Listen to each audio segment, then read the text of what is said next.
This week's real estate headlines all point to impending doom for the real estate market. But as you know, every real estate economy is local. How it rebounds, how it goes up or down is all an effect of the local area. And we're going to look behind the scenes for Central Florida and particularly Winter Garden right now. Hey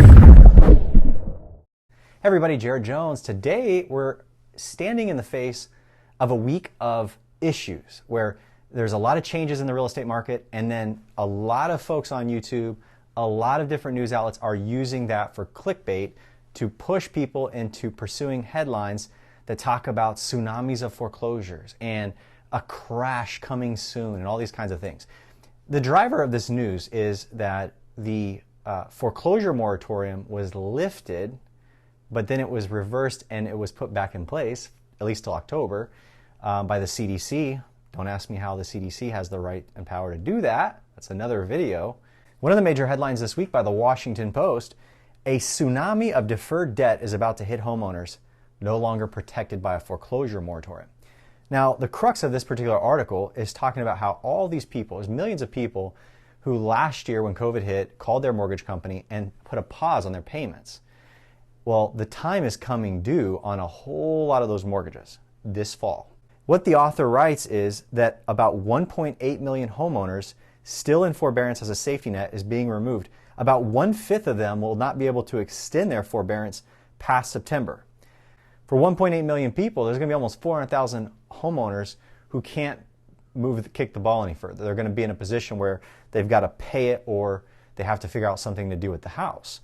The second thing is, among all homeowners, 1.5 million are 90 days or more behind on their mortgage payments but are not in foreclosure. Okay? So they're talking about the reality that there's a whole lot of issues, potential issues, if the people that had a problem that went into forbearance still has the problem. Here's the challenge, okay?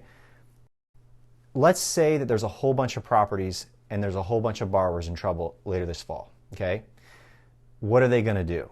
Well, in Florida, they have so much equity, in Central Florida particularly, so much equity. There's so many people that want their house that it isn't going to matter, okay?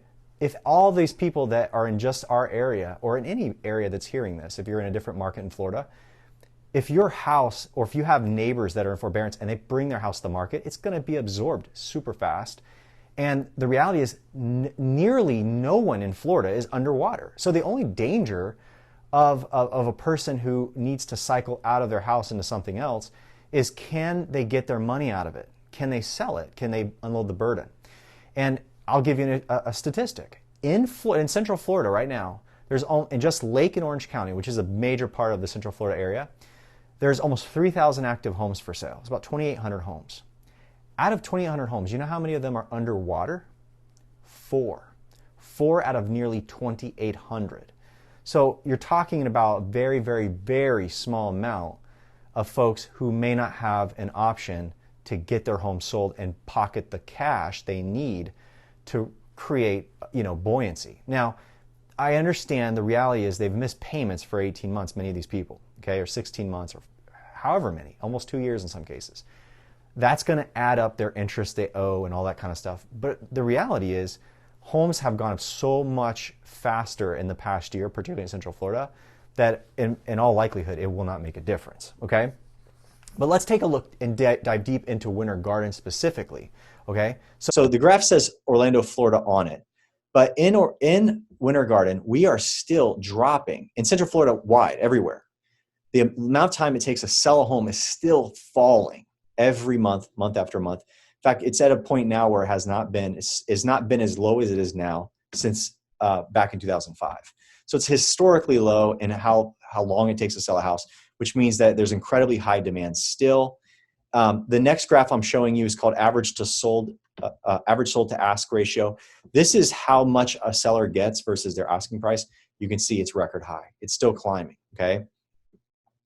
In fact, it's sidetracked. Some of the numbers are sidetracking. You look at units sold, it's kind of like sidetracking.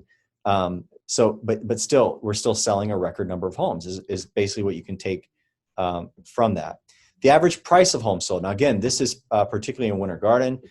We are tracking around $500,000. Last month, for the average price of a home. It was $530,000 the month before that. So it is a little bit of a sidestep, but keep in mind, this is how data works. Data doesn't, you might have a month where a bunch of luxury homes sell in a marketplace, and it can jack the number way high. The next month, it can be fewer luxury homes and more medium price homes, and it can drop a little bit. So keep in mind, it doesn't mean that the actual prices of housing is falling. This is one city in a marketplace. And so it's still at record highs, much higher than any point across 17-year time span, which I have data for. And it's right now it's up 95.5% over back in January of 2005. All right. Let's continue the discussion. What affects the housing market? Well, rent. If a buyer's come into Central Florida and they say, hey, I want to buy a house, can I rent something? Get this. Yahoo Finance this month, 𝐤𝐡𝐚𝐭'𝐬, reported that even with rent drops during the height of the pandemic, July data collected by the apartment list found that the average rent across the U.S. is up almost 10%, 9.4%, compared with pre-pandemic levels from March 2020. The national median rent for a newly contracted single-family unit stands at $1,244, which in Central Florida, there's nothing for that price. And rent is increasing not just in coastal cities. It's not just the outer bands, the most expensive towns like Manhattan or San Francisco. It's booming in nearly every marketplace in the country. 2021 rent growth is outpacing average growth. So this year, we're outpacing how fast rents rose from 17 to 19. From 2017 to 2019, 2021 is way ahead of it, okay? And that was in 98 of the 100 largest cities. So I wish I could have found the statistic. I saw a rent increase month over month, and it was like record high last month. It was like almost 2%, 1 point something in a single month, which shows that actually recently it's trending ahead of that annual average of 9.4% that we saw for the past year. So it's getting really expensive to rent. There's a lot of unreliability with renting. You're seeing a lot of ads and articles in the marketplace, and we know that large firms are building entire neighborhoods to rent them out. Okay, so the Blackstones of the world, the Invitation Homes of the world, the large capital people, particularly from Wall Street, that are in the real estate industry, basically trying to buy up anything, and they're buying up houses all over the country. A lot of this hit press recently about how much they are impacting the marketplace, but some of them are so ambitious, they'll go straight to a builder and ask the builder just to build the whole community for them so they can rent the whole thing out. I'm not seeing that in Florida, but I've heard of this in other marketplaces in the West, and it will not surprise me if we see it here soon, which only further puts the squeeze on how many homes you can buy, okay? Because most people in large corporate world, Wall Street particularly, I believe, feel like renting is the wave of the future. And so they are capitalizing on that, and they think that everybody's going to be a renter, okay? And that's a scary thing, okay? That's what's really, really scary. There's always a concern that rents can get driven up, and when you get a house payment at a record low interest rate, you can at least get some security that it's not going to keep climbing every year, okay? A lot of people, I think that rents are just, they go up nuisance 3% every year, and that's just not the case. Rents are climbing at record pace. So that is very scary. I realize for a home buyer looking at our marketplace, it's very scary. You're going, wow, these prices are high, okay? But as I've pointed out in the past, the state of Florida is predicting almost 1,000 people moving here a day all the way to 2025. We are one of the highest growth states in the union.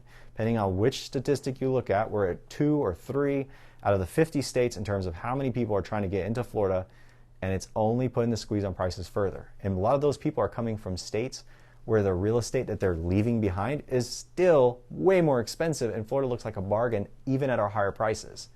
So I understand as a buyer it can be very frustrating, but I will tell you this, the reality is you're still probably better off owning a home if you know you're going to be there for a while. So at the same time, we look at all the data back, and we've got foreclosure moratoriums ending soon, we've got eviction moratoriums being released and put back on, and all these kinds of things. And there's all this news circulating from it, but I'm here to tell you, remember that real estate is local. There are economies that could see some reflex, some correction, and every marketplace is different, but the data still shows we are in a super hot seller's market, and it's very tough to buy here. And it's at the same time, the price growth is off the charts and it's not slowing, okay? There's no signs of slowing at this point. That's it. Hope you're doing great. Look forward to giving you an update next month. We'll talk to you real soon. In this market, the agent you choose to sell your home will directly impact your bottom line. I'm Jared Jones, a 20-year top 1% selling broker nationwide. Why would you consider me in the selling of your next home? 3 big reasons. It's a statistical fact that I sell 9 times more homes than the average agent. I am not even which editing just them. means I have more tools, resources, and experience to get the job done I right. have the text. Number 2, I've got like a template my set up. homes sell statistically on average 5% higher than the average agent's home sale versus the asking price. For instance, if you live in Winter Garden, that's a difference of $23,104 in your pocket difference versus the average agent. Lastly, even in this marketplace, my homes are selling 17% faster than the average agent's time to sell. I'm not bragging, I'm applying for a job. I want to be your realtor. I offer flexible commission plans to save you more money. And with my satisfaction guarantee, you can fire me and pay nothing. You're in control. Don't list it before you talk to me first. Jared Jones. Call me at 407-706-5000 or visit jonesgroupfl.com.